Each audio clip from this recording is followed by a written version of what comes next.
Hello everybody, I'm Mike and I'll be your host for this edition of Dog Talk. Today, we'll be speaking with a very brave, loving, and intelligent dog. Currently in her fifth life, please welcome Jenna. Hi Mike, I'm so excited to be here. This is one of my favorite shows. We're excited to have you too.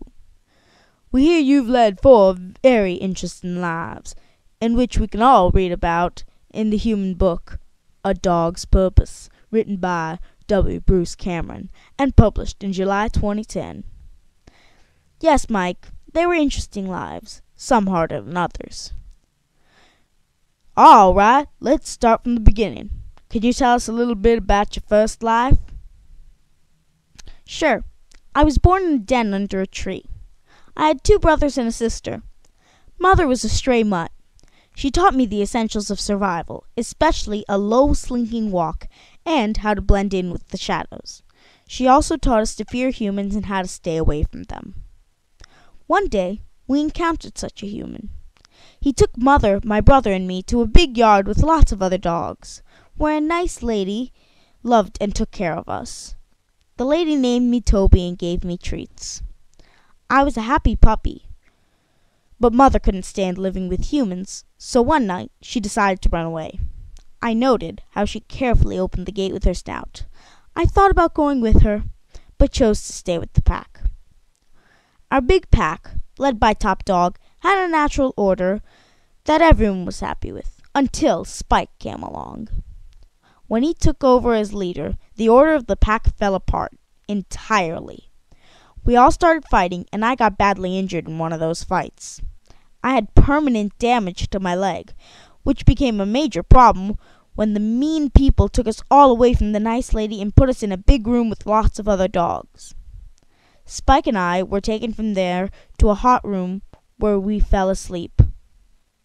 As I was drifting off, I thought about how sad the lady was when they took us away. I wish I could make her happy again.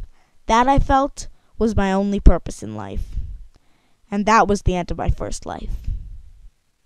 That's a very sad ending to your first life. But I understand that you were a golden retriever in your second life? How's that different? It was a completely different experience. My first humans were mean dog breeders who kept us in a cage all the time. One day, they let us out in the yard and I noticed the gate. I remembered how Mother opened the gate in my last life and took the chance to escape. Not long after I got out, a man found me. He seemed nice, so I got in his car. We drove for a bit, but then he got out and left me in the hot car for several hours. I was almost dead when a lady saved me and took me home to her 8-year-old son, Ethan. Ethan was a loving, playful boy. He was good to me and always left the toilet seat up so I could drink from the bowl. He called me Bailey. We spent summers at the farm with Ethan's friend Hannah. We played games like Rescue Me, where Ethan would jump in the pond and I would dive in and save him. One summer, we even got lost in the woods and followed a creek towards home. One year, during Merry Christmas, a nasty teenage neighbor named Todd set Ethan's house on fire. Ethan was badly injured in the fire. He could barely walk, let alone play with me. I was glad to be there to comfort him. A few years later, Ethan and I moved to the farm for good. We spent a lot of time with Hannah until Hannah made a new friend. This really upset Ethan, but I was still there to comfort him. Eventually, I got old and sick. It was time for me to die again. I didn't want to leave my family because I didn't want them to be sad. I was told that I did a good job taking care of the boy, and that was my job. As I was dying, I felt the boy's love, which took away my pain completely. Wow, it really seems like you found your purpose that time. Is that right? Well, not exactly, but I was one step closer to finding it. Did your third life help you find your purpose? Yes, it sure did. Please tell us more. This time, I was born at a breeder as a female German Shepherd. I was quickly adopted by a police officer named Jacob. He was nice, but not affectionate like Ethan. He was determined to train me to be a search and rescue dog. I was easy to train, as Ethan had taught me basic commands. Jacob taught me a game called Find Wally, where Wally would hide, and I would use his scent to find him. On one of my missions with Jacob, I rescued a little girl from a kidnapper, but Jacob got shot in the process. So I got a new owner named Maya. She was much more loving. She treated me more like, family. One day, Maya and I went on a dangerous mission to search for survivors of an earthquake. The building we were searching was filled with toxic chemicals. I was told to stop searching, but when I realized there was one person still alive, I couldn't leave. I found a woman trapped in the rubble and barked so the rescuers could find us. When I was finally reunited with Maya, she realized that the chemicals in the air had burned my nose. Since I lost my sense of smell, I couldn't be a rescue dog anymore, so Maya and I were reassigned to the education department. My new purpose was to visit schools and teach children about dogs like me. On one such visit, there was a big storm, and a child named Jeffrey was lost. There wasn't enough time to call any other dogs, so it was my job to find him. I found Jeffrey in a sewer pipe, holding on for his life. But he lost his grip, and I immediately dove in after him, just like I used to dive after Ethan. I kept him afloat through the pipes till we reached the river and finally brought him to the rescue team. Everyone said I was a hero again. As I grew old and sick again, I was sure that my prior two lives prepared me to save people in this life, and that I had fulfilled that purpose. I didn't think I would be reborn again. Butch came back again as a chocolate lab, right? Can you tell us what that was like? My fourth life was rough from the beginning. My first owner neglected me, and the second hated me. One day, they abandoned me far from home. Luckily, I recognized the location they left me in as the creek near the farm where Ethan lived. Thanks to years of doing fine with Jacob and Maya, I made it back to the farm, eventually. Ethan, who is now an old man, was still living there. He lived alone and was sad. Ethan took me in and became my owner again. He named me Buddy. I soon realized that finding Ethan was not my purpose. It was saving him. I ran over to Hannah's house and acted lost. When she saw my tags, she called Ethan to come over. That led to them reuniting and eventually getting married.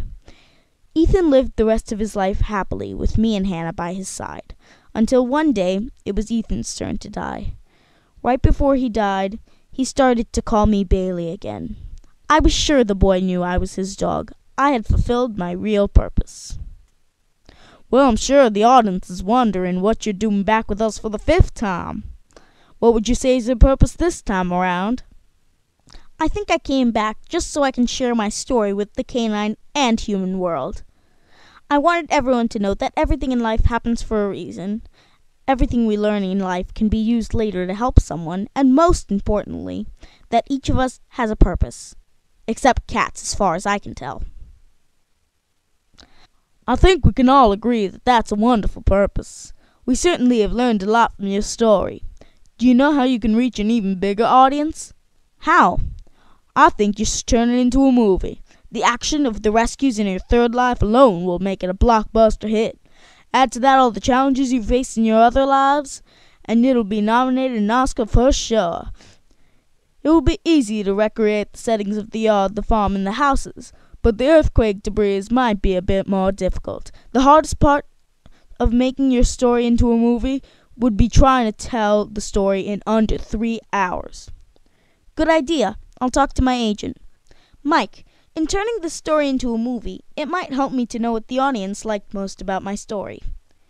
Can we poll the audience from a few of my favorite parts? Yes, of course, Jenna. Audience, please bark for your favorite option. The options are A. The friendship Bailey instantly formed with Ethan, which is described in Chapter 6. B. The rescue of Jeffrey, which Ellie was able to make. using the things she learned in your life with Ethan, described in chapter 26. And C. The way Buddy was able to get Ethan and Hannah back together in chapter 32. Looks like the audience loves them all. My personal favorite happened to be A, because you and Ethan had a very strong bond, and I felt that was very important. Well, our show's about to come to an end, but we still have a few moments to answer a couple of questions emailed in from our television audience. The first question comes from Buddy the Bulldog. Buddy wants to know, who was your favorite human and why? That's easy. Of course Ethan was my favorite. As the book mentions several times, he was my boy, and I was his dog. He was my first real owner, and I was his only dog. We had a special bond that couldn't be broken, even by my death. He loved me and took care of me. He gave me a sense of purpose. The next question's from Fifi the Pomeranian. Fifi wants to know, who is your least favorite human and why? That's a bit harder to answer, but I'd have to say Todd. I sensed something awful about him from the first time I met him. He always upset me when he was around. Then there was the time when he locked me in his room and started playing with chemicals. But the worst thing, of course, was when he set fire to Ethan's house on Merry Christmas. I can't believe he did that. Anyways, thanks for speaking with us, Jenna. Thanks everyone for coming down, and see you next time on Dog Talk.